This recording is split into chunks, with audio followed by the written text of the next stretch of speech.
ఈరోజు మా ఇంట్లో వాళ్ళ నాలుక మీద రుచులు తాండవం చేయాల్సిందే. మనం ఇంట్లోనే మటన్ సూప్ని ప్రిపేర్ చేస్తే డబ్బు ఆదా, టేస్ట్ వేరే లెవెల్. 2 అంగుళాలు అల్లం ముక్కలు, 3-4 వెల్లుల్లి రెబ్బలు, 2 పచ్చిమిర్చి వేసి అదొక దండయాత్రలా కాకుండా కచ్చాబద్దాగా దంచి పక్కన పెట్టండి.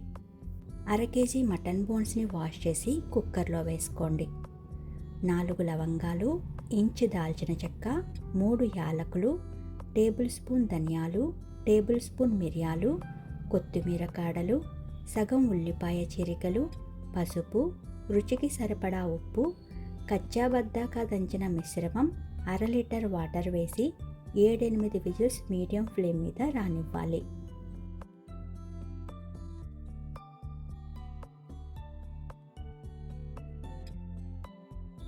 ఇప్పుడు ఇందులో లీటర్ వాటర్ పోసి బోన్స్లో ఉన్న సారం దిగేలా 30 నిమిషాల పాటు high to medium flame adjust చేసుకుంటూ మరగనిచ్చి పక్కన పెట్టాలి.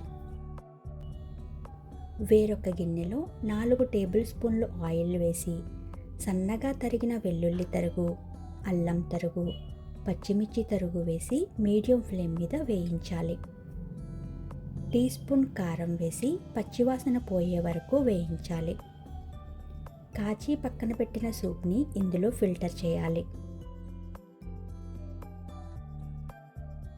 బోన్స్ని సూప్లో వేసి వేస్ట్ని పక్కన పెట్టండి. 3 టేబుల్ స్పూన్లు మొక్కజొన్న పిండిలో వాటర్ని మిక్స్ చేసి సూప్లో కలుపుకుంటూ పోయాలి. నిదానంగా కాస్త చిక్కబడుతుంది. ఈ స్టేజ్లో ఉన్నప్పుడు ఉప్పు కారాలు అడ్జస్ట్ చేసుకోవాలి. ఫైనల్గా కాస్త కొత్తిమీరను వేసి వేడివేడిగా సర్వ్ చేసుకోవడమే. ఇలా మటన్ సూప్ని ఆర్డర్ చేస్తే చాలా ఖర్చు అవుతుంది. మనం ఇంట్లోనే ప్రిపేర్ చేస్తే డబ్బు ఆదా, టేస్ట్ వేరే లెవెల్. ఉంటా మరి. By by.